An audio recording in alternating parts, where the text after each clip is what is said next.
قضية النهاردة بتعبر عن عجز القانون في تحقيق العدالة وعن ظلم وقهر أهل الضحية في إنهم يحققوا العدالة لبنتهم. القضية حصلت في الثمانينات في سنة 1988 في بلد اسمها بريسكوت في ولاية أريزونا. واحد كان ماشي في الغابة فلقى كومة كبيرة من المخلفات، وده طبعا شيء غريب، ففضوله خلاه يقرب ويشوف. هو بيبص لقى ايد بشرية، فطبعا راح على اقرب محل عشان يعمل مكالمة تليفونية، لان الوقت ده ما كانش فيه موبايلات، واتصل بالطوارئ. الشرطة لما جت نقلت الجثة للطب الشرعي اللي ما قدرش يحدد سبب الوفاة، لان الجثة كانت في حالة سيئة جدا وكانت محترقة بالكامل. المجرم قتلها وحرقها، فما قدروش يحددوا سبب الوفاة. الطب الشرعي قدر يعرف هوية الضحية من سجل الأسنان. طلعت بام بيتس، عندها 19 سنة، أبوها وأمها منفصلين، هي عايشة مع باباها وأخواتها. الأم بعد الانفصال اتنقلت لمدينة تانية. هي خلصت ثانوية عامة واشتغلت في مطعم، واتنقلت تعيش مع صاحبتها اللي عندها 18 سنة اسمها شيلي. اشتركوا مع بعض في المصاريف والسكن، وأجروا شقة وعايشين مع بعض، وكل واحد عنده حياته المستقلة. شيلي برضو نفس الظروف بتاعت بام، أبوها وأمها منفصلين، بس أبوها كان قاسي شوية، يمكن عشان كده اتقربوا من بعض وبقوا أصحاب. هما أصحابهم مشتركين، إن هما اتعرفوا على بعض من خلال أصدقاء مشتركين. أما سابت بيت أهلها وعاشت مع صاحبتها كان في شهر يوليو. في شهر أغسطس كانت رجعت لصاحبها اللي كانت منفصلة عنه، اللي هو البوي فريند بتاعها، اسمه بوبي كيتشنر. هي بنت اجتماعية وعلى صلة مع أصحابها بتوع الثانوي. كانت يوم 16 معزومة على حفلة، أو كان المفروض تحضر حفلة مع أصحابها اللي بتوع المدرسة الثانوي. تاني يوم 17 سبتمبر، شيري بتتصل بأبو بام اللي هو اسمه بول، بتسأل عن صاحبتها إذا كانت بايتة عندهم النهاردة ولا لأ. قال لها لأ، مش بايتة عندي. قالت له أصل هي ما رجعتش من امبارح وأنا قلقانة عليها. هو ما كانش قلقان عليها لأن ممكن تكون اتأخرت في الحفلة وحد قال لها تعالي نامي عندي النهاردة. هو كان في نيته إن هو يتصل بيها يوم الاثنين في الشغل ويسأل عليها، إن ممكن تكون نايمة عند حد من أصحابها، وعادي يعني، ما كانش قلقان خالص يعني. يوم الاثنين لما اتصل بالمطعم وصاحب المطعم رد عليه وقاله إن هي ما جاتش الشغل النهاردة، قلق عليها لأنها مش من عادتها، لأن لو هتروح في مكان لكذا يوم أكيد هتبلغه. راح عمل قضية اختفاء. بعد 13 يوم من قضية الاختفاء ديت لقوا الجثة في الغابة. المحققين ما قدروش يجزموا إذا كانت الجريمة حصلت في الغابة ولا في مكان تاني ونقلوها، أو المجرم نقلها للغابة وحرقها هناك، لأن ما كانش فيه أي دليل على ارتكاب جريمة هناك. أول حاجة عملوها المحققين إن هم طلعوا إذن تفتيش. أما راحوا الشقة اكتشفوا إن عربية بام قدام باب الشقة، وشنطتها ومتعلقاتها الشخصية في الشقة، بس ما كانش فيه أي أثر لجريمة حصلت في الشقة.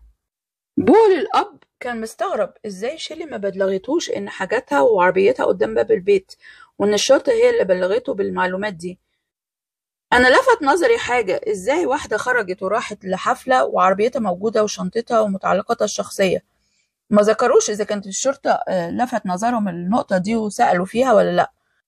المحققين لما سألوا بول إذا كانت بنته على خلاف مع حد ولا لأ، قال لهم مؤخرا اتعاركت مع شيلي عشان هي اتأخرت في دفع الإيجار، ولأن المصاريف كان كتير عليها قررت إن هي ترجع تعيش مع باباها، وسألته إذا كان عنده مانع إن هي ترجع تعيش معاه ولا لأ. طبعا الأب رحب بالكلام ده، خصوصا إن هو ما كانش موافق إن هي تعيش لوحدها. فقال لها أنت ناوية ترجعي إمتى؟ قالت له أنا لازم أبلغ الأول شيلي وبعد كده هرجع أعيش معاك على طول. بالتحقيق مع شيلي قالت لهم إن يوم 16 سبتمبر راحت شغلها، وهم خلصت خرجت مع صاحبها راي، راحوا لأصحابهم سهروا مع بعض، اتفرجوا على فيلم، وبعد كده روحت مع راي وسابته على الساعة 2:30 الصبح. روحت بيتها، واما روحت بيتها معرفتش تنام، فأخدت عربيتها وقعدت تلف في الشوارع، وقالت لهم إن هي متعودة على كده، أما يكون عندها قلق ما بتعرفش تنام فبتاخد العربية وتلف بيها ساعات لغاية ما يجيلها نوم، وبعد كده بتروح تنام، وده روتين عندها. ولأن مفيش دليل ضدها وعندها حجة غياب سابوها تمشي. تاني واحد حققوا معاه اللي هو صاحب بام اسمه بوبي، قال لهم ان هي كانوا سهرانين مع بعض يوميها، وان هو سابها على الساعة 9:30، وان هي كانت قاعدة مع اصحابهم، وان هو اضطر يسيبها عشان كان عنده شغل، وان هي قالت له ان هي هتسهر شوية وبعد كده هتروح البيت. وده كان اخر وقت تتشاف فيه عايشة.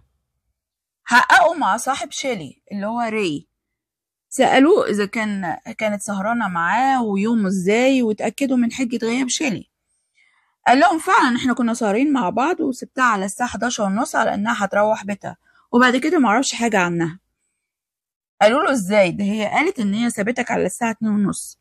قال لهم يمكن أنا مش متذكر، إنه الموضوع ده مر عليه أسابيع وأنا مش فاكر الوقت بالظبط، فيمكن هي سابتني على 2:30 وأنا مش متذكر الوقت. طبعا الكلام ده خلى المحققين يشكوا فيه. شكوكهم قالوا ياما هو عنده معلومة مخبيها، ياما هو فعلا مشارك في قتلها، بس هو أكد لهم إن هو ما يعرفش مين اللي قتلها وما عندوش فكرة، وقال لهم إن هو مش عايز بقى بعد كده حد يحقق معاه، وإن هو امتنع عن الرد وعن استجابة مع التعاون مع المحققين.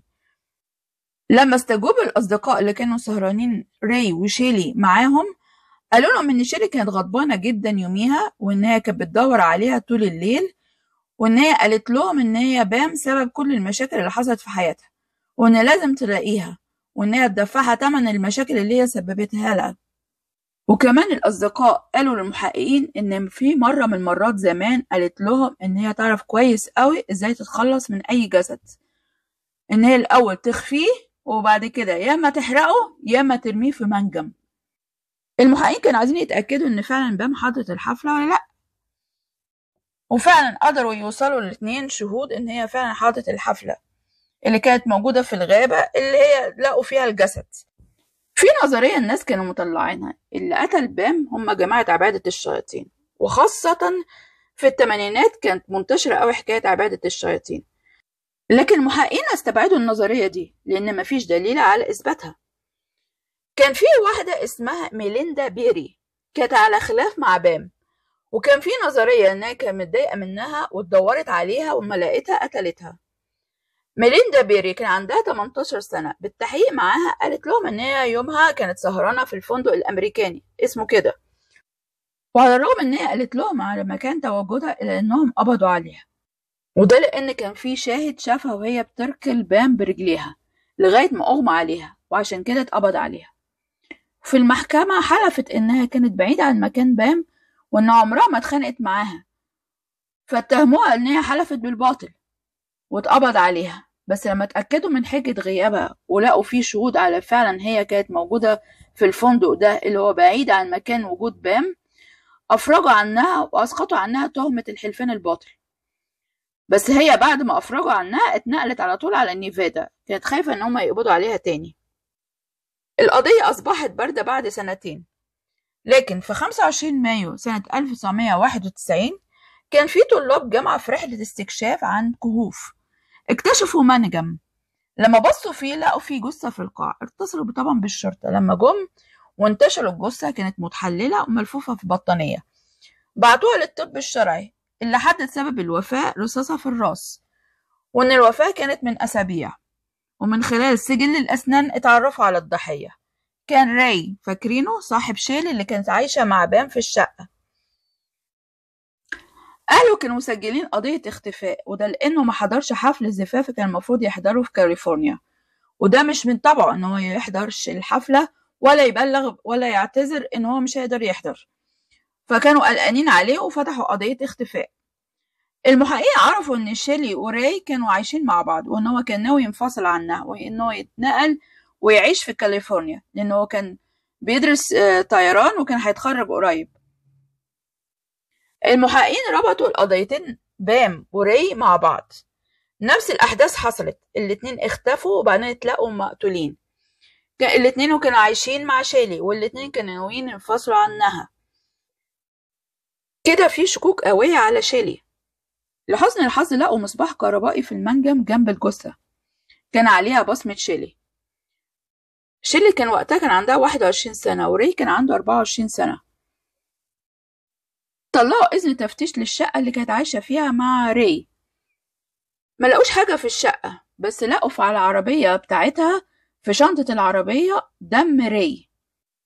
في 4 يونيو 91 اتقبض عليها بتهمة قتل راي. بعد 2 من حبسها أخدوا معاها صفقة اعتراف بالذنب مقابل اتهامها بالقتل من الدرجة التانية بدلا من الدرجة الأولى. اعترفت إن هما كانوا برا سوا وكان نايم على شنطة العربية وقال لها إنه ناوي يسيبها وياخد الكلاب معاه.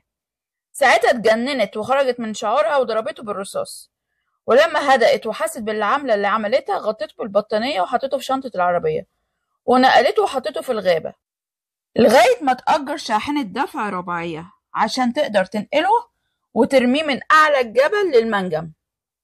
اتحكم عليها بالسجن لمدة 20 سنة. الخبر وصل لعيلة بام، كان عندهم أمل إن هم يفتحوا قضية بنتهم من تاني وإن يبقى في ربط بين قضيتين اللي هي قضية راي وقضية بام وإن القتلة واحدة. وكان عند الأب شعور إن هي اتخلصت من راي عشان هو كان عنده معلومات إن هي قتلت بام وخافت إن هي يفضح أمرها. بعد 23 سنة من قتل بام اتحولت القضايا الباردة للمحققين المتخصصين في القضايا الباردة. محققين القضايا الباردة راجعوا الملف الخاص ببام ولقوا إن الأصحاب قالوا إن هي كان بتدور اللي هي شيلبي كان بتدور على بام عشان تنتقم منها وإن هي سبب كل المشاكل اللي حصلت لها في حياتها. المحققين كانوا مقتنعين إن شيلي هي اللي قتلت بام بس مفيش أي دليل ضدها. في فبراير 2011 طلبوها للاستجواب على أمل بالضغط عليها ممكن تعترف، لكنها أصرت على أقوالها اللي قالتها قبل كده. في مايو 2011 كان خلصت محكوميتها في مقتل راي وأفرج عنها وخرجت من السجن. اتوظفت وتعرفت على شخص واتجوزت وعايشة حياتها آخر هنا. معرفش مين اللي بيوظف ناس خريجي سجون وقتلة ومين بيتجوز عالم زي دي، أنا مش فاهمة. هي غيرت اسمها بدل ما كانت شيلي بقت شيري، زودت ره. في 2017 بعد 6 سنين من الإفراج عنها المحققين راجعوا المكالمات اللي بتحصل داخل السجن ما بين المساجين والناس اللي بره. كانت في مكالمة ما بينها وبين باباها.